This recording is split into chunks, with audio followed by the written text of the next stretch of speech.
It's never easy to record after a game like that. Yeah. Or the Philly game too, which this would be the first time that everybody is hearing from us from these pair of games that, like, in a way have been pretty similar. Even NYCFC too. Yeah. Yeah, I think Ian said it best. It's just really bad form, specifically in front of goal for us in the league. And I genuinely don't understand. They put up the stat where it's like we have 11 or 12 goals in the Champions League and 4 in the league this year, and all 4 were in that Montreal game. Yeah. We've scored in, well, I think now this is the second game that we scored in out of, 5? Yeah. And Tati hasn't scored at all. Somebody said that Heber has more goals than Tati in the MLS, which is like a wild thing to even think about. Yeah. And it's good to see Heber finally getting going. That's like something that we've called for since, I think everybody has since he was injured.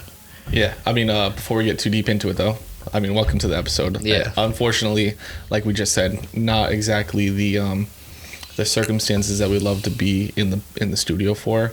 It sucks that, you know, this is the second time that we've had to hop in here immediately after a game and, you know, have to talk about how we don't want to talk about anything.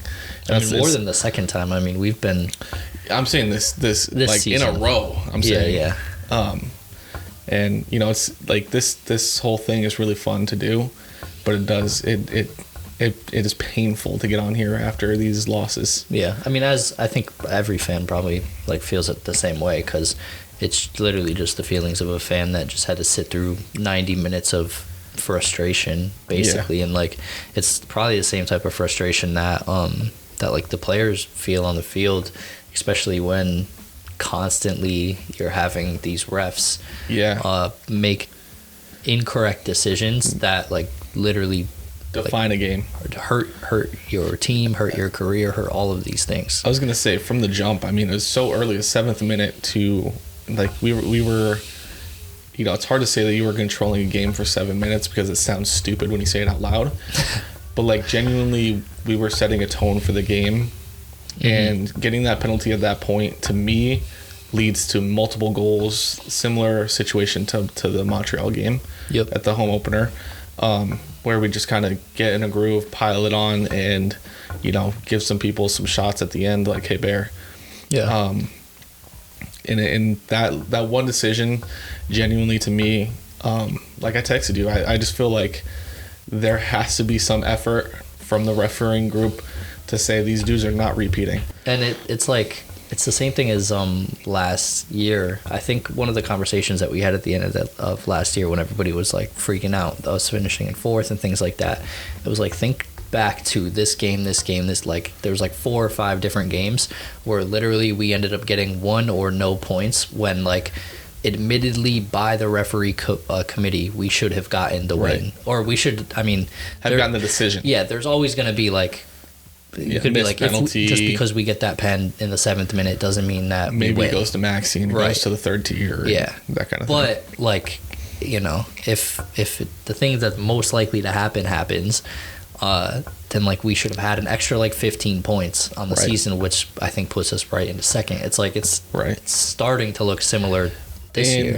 You know, you don't want to give excuses, but we like I texted you as well. We had, you know, a CDM at right back. We had a next level pro at left back.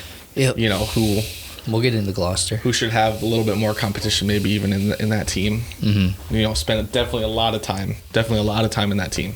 Mm-hmm. I'd say.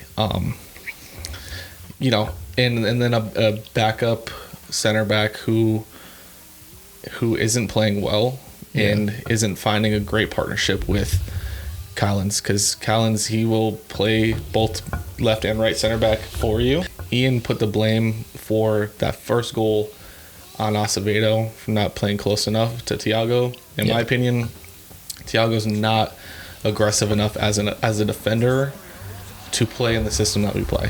Mm-hmm. Like, he's got to step up, he's got to do stuff. Yeah, and it's not all on Acevedo there. Yeah, and it's beyond just his own skills and being in our system, but there also is like a sense of quality that you're meant to live up to when you're a DP on a team.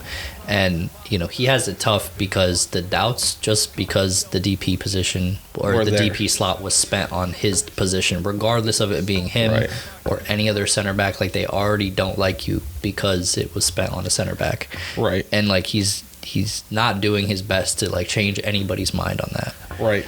And I wouldn't even give him that excuse of like, oh, there's so much pressure coming in with the DP spot. But like coming in as a new player, specifically from, another league, how much of that are you even instantly seeing? Mm-hmm. Like how much noise? I feel like all when you're a new player, at least in NYCFC, is like, I mean, specifically people who come in as like English speaking their first language. How much are you actually genuinely seeing? Yeah. Or are you just getting the parade around the office like, you're the new dude? I don't want to give him that excuse. Yeah, and I think like we're lucky in the way that as a team we bring in we have lately brought in a lot of new guys, and not everybody has that issue. Right. And like everybody is like a different person too and things like that. But as you start to play at this point, he's been involved in, would this be like his 4th or 5th game maybe, where he's like seen minutes. You would hope when you're at including CCL and stuff, you would hope that at some point, if somebody is of DP quality, that they break out of the mental part of it, and now the skill is starting to shine through. And I think it was Tactics and somebody else, I can't recall. Mm-hmm. After that game in Hartford, we're like, Thiago's not looking good, his position's not looking good, blah blah blah. And I was like, I didn't really see it. Like I didn't personally see it, but I was like, if I looked back maybe, and I was like only watching him, maybe I could see it. Mm-hmm. I mean, this game kind of highlighted his issues. Yeah. Very, very much. And, that's scary thinking that other teams have film like that. And not only, his issues, but the issues of our defense currently. Yeah. Like, it is much deeper than just, I mean, you went through the positions that have played out of position, like having Acevedo at right back and Gloucester at left back. Chanot's missing, I guess Callan's ended up playing left back at its point. Yeah.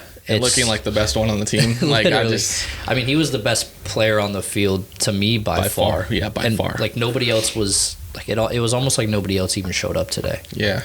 Really, after the penalty happened, because I thought Tales looked good at first, but and I think GP is looking decent. And even I don't know, it's one of those frustrating games where I don't necessarily think we played bad. Mm-hmm. We were just on the short end of some sticks that were really painful. Yeah. I think maybe like something we need to get used to is like us coming out of breaks slow. Because every single time we come on here and we're like, the break's going to be good for us. Yeah. And then every single time we're like, that break hurts. The game right after the break, we're like, oh, we never want to break again. Never. But then the next break, I prefer Barraza over a break. Yeah. That should be a t-shirt, Barraza over breaks. Barraza over a break. Yeah. I mean, he saved a pen in the NYCFC 2 game, so the guy is doing things. Yeah. I just think, we come out hot, then we hit that lull after we can't really do anything, and then we inevitably give up that silly mistake goal.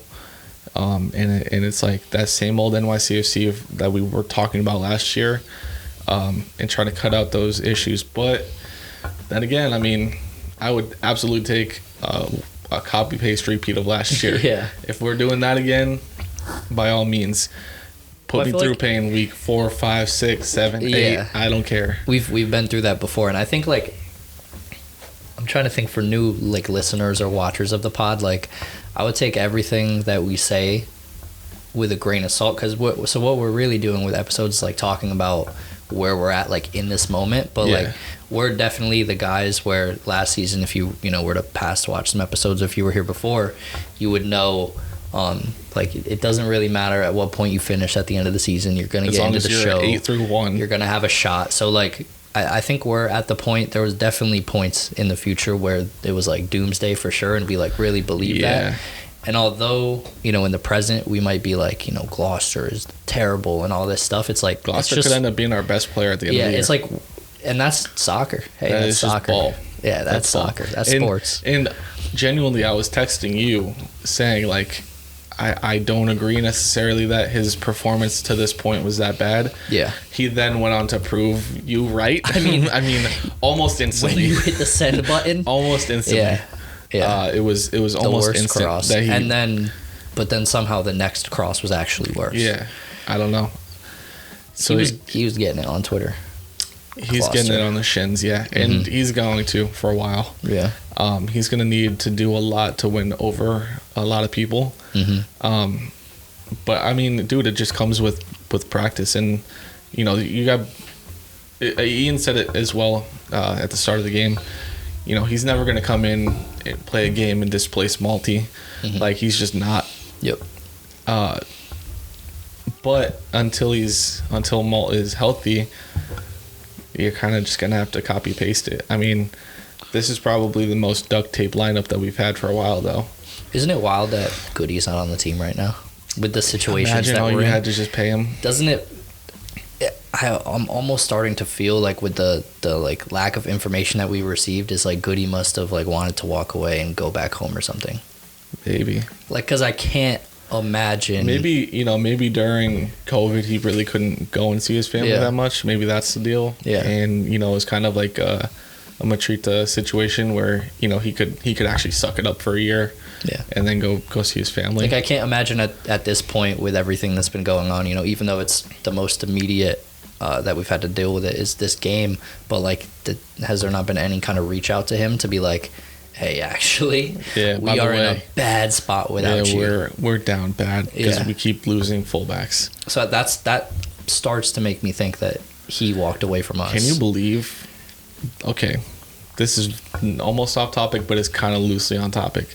The fact that last season there was a point where Gloucester was filling in at right back. Could you believe, like, he can't use his left foot and that's his dominant foot? Could you imagine? There were a moment when we said he looked good too.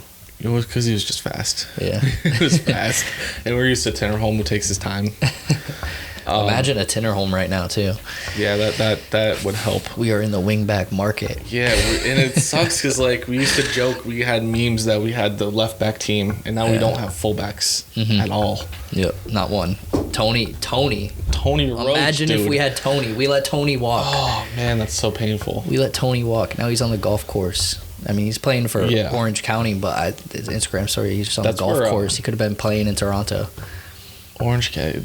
I believe if someone wants to fact check me, they can. I think Landon Donovan played for that team after he retired. Yeah. Or maybe shortly after he retired, he came back and was playing for them. Anyways, I only knew How did we get here with no wingbacks? It was just California knowledge. Yeah, I mean, everyone. I mean, I feel like people are putting a lot of emotional weight on the Heber goal and saying like that's our Goody moment. And it's way too early for that to be a Goody moment. Like actually specifically said that. Yeah, I don't think that's the case, and I wouldn't put a lot of emotional weight into that. I hope you're wrong. I hope Heber scores like a brace and a hat trick for the next 10 games straight. I hope he literally goes on to score a record-breaking number of goals. And they interview him after the game and go, yeah, this guy I saw online said that this was not a turning moment. Honestly, I would take that just to be quoted. I don't think that this is the turning point because it's too early. If it was the turning point, we would have gone on to maybe score that game and get a draw out of it. That to me would have been like, okay. Yeah, I think it was about the Goody goal, but it was about the result really too. Yeah, no, it's the result because we went from 0 points to 1 point to snowballing to a championship. It's too early. I don't think it really, like, it was fully at that point against the run of play. Yep. But I did, to my credit, I have sources that'll back it up. As soon as Alfredo had that ball at his feet, I was like, oh, there's the goal. I literally out loud was like, the guy. There's the goal. And then Heber scored it. So. Finally. Should have. How much concern do you think like we need to have for Seattle now? In 3 days, I think it's 3 days away on Tuesday. The messed up part is I don't have any. Yeah. I have no worries. And it's 100% like two different teams. Like, we might as well be playing MLS Pro Soccer in the MLS and or the MLS Next Pro. I said it wrong. Whatever. Sue me. Versus CCL. Where it's like actually the form that we were in for championship. So maybe it's just, is Ronny really good at driving a championship team in the tournament? Like, is he a tournament manager and not a league manager? How does it switch on by the day? I really genuinely don't understand. Unless, like, how does Tati score? Like, he's like the leading scorer in CCL, like 5 goals, like 4 assists. I mean, is it a different? Like, it's the same guy. Is it a different? Like, we joked last year about Ronny treating regular season games as training games. We really might be at that point. Yeah, we really might be at the point where we have to say, dude, I think we're onto something. That's it's insane. Because he really might have the mindset of like, dude, if we're there, like, this is the format. Like, I'm doing the format. Let me figure out my team all year, and then you guys are gonna have to pay for letting me figure it out. That's a heartless management tactic for fans, because this sucks. But he loves us. That's the thing. It's a toxic relationship. It is. Yeah, we've been through it with Ronny. I don't know, but I would love it. I really don't mind it. Like, but also he can't come out and say that. He can't come out and say, like, yeah, we really don't care about the league. It's just weird how there can be such a difference between. That's the thing, and I mean, we'll play on Tuesday, and like if we're able to, I mean, even if you beat Seattle, who is a much better team than Toronto and a much better team than teams that have beat us in the MLS, like, if we can get a draw again, if we can get a away goal against them in Seattle, like, that's a huge win. Like a 1-1 away goal. Where is Chanel? Would be huge. Do we know that? He got hurt in international. Something with his eye, I guess. Oh, well, he got elbowed in the face. I think he took a bow. Well, I'm saying earlier in the season, he got elbowed in the face. Broke his nose. So maybe there's lingering issues with that. Yeah, I think they said they don't quite know the extent of the injury yet, because I'm not sure if he's back with the team because of it. Okay. But I mean, we're talking about Luxembourg. It's going to be an issue. Anyways, we will stop waffling. And we will see you guys next week. Follow us on Twitter, Post 90 Podcast. Follow us everywhere else that you get podcasts. Post 90 Pod. Post 90 Pod. But if you type Post 90 Podcast, it'll show up. It'll show up. We'll be there. We have that ranking. We do have that Tati follow, so we will probably pop up. Yeah, very quickly. Thought you said we were done, waffle. 17 more seconds. All right, and we will see you guys next week. Peace. Yeah, see ya.